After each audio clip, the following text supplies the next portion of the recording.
আমরা যেটা ভাবি সেটা কিন্তু সবসময় হয় না, বরং যেটা ভাবি না সেটাই কিন্তু হয়। এই যেমন দেখো, আমি কি কোনোদিনও ভেবেছিলাম যে বিয়ের পরে এতটা দূরে আসতে হবে হাজব্যান্ডের সাথে? বিয়ের পরেই শ্বশুর বাড়িতে আমি professionally mehndi artist, nail extension, makeup artist সবগুলোই ছিলাম। খুব ভালোবেসে কাজটা করতাম, শিখেছিলাম খুব ভালোবেসে, অনেক স্বপ্ন নিয়ে। আর এইসব কাজ কি জানো তো, লোকের ট্রাস্ট যদি একবার জেগে যায় তাহলে তোমার কাছেই আসবে তোমার সার্ভিস নেওয়ার জন্য।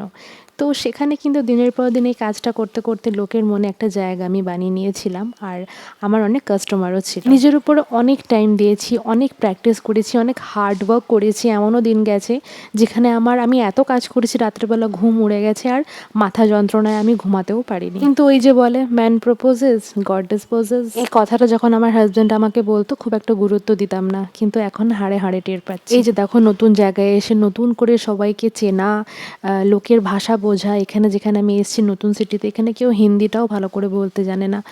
তো ওদের সাথে কানেক্ট করাটা কিন্তু ভীষণ টাফ একটা ব্যাপার। ইভেন ইংলিশে বললেও তারা খুব একটা প্রপারলি বুঝতে পারে না। ওই যে ভগবদ্গীতায় কৃষ্ণ বলেছে না, কাজ করে যাও, ফলের চিন্তা করো না।